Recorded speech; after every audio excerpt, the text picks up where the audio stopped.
Hello friends, আজকে তোমাদের কিছু লার্ভা দেখাবো যেগুলো খুব চকমকি গাটা দেখতে। এখন সমস্ত বাগানের লিলি ফুলেই কিন্তু এই লার্ভা ভর্তি হয়ে থাকবে। দেখো, আমরা কিন্তু লিলি ফুল গাছে 6 to 7 টাইম ফুল পেয়ে গেছি। তো এখন কি করব, এই গাছগুলোকে ছাদের এক প্রান্তে সরিয়ে রাখবো, এদেরকে এদের মতো থাকতে দেবো, কোনো ডিস্টার্ব করব না। তো দেখাশোনা কিন্তু বন্ধ করলে হবে না, এই গাছগুলোর গাছে নিয়মিত জল দিতে হবে, আর যাতে গাছের পাতাগুলো শুকিয়ে না যায় সেটা খেয়াল রাখতে হবে। তাহলে কিন্তু এরা না খেতে পেয়ে মারা যাবে। তো আমরা এটা নিশ্চয়ই করব না। আর এই 2 মাসের মধ্যেই কিন্তু দেখবে এরা একটা কালারিং প্রজাপতিতে পরিণত হয়েছে, আর তোমার আমার গাছের পলিনেশনে সাহায্য করছে। এইভাবেই কিন্তু প্রকৃতির ভারসাম্য বজায় থাকে।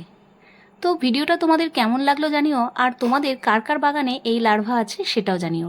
এইভাবে সকলের গাছ ভালো থাকুক, তোমরা সকলে ভালো থাকো। আজ রাখছি, টাটা।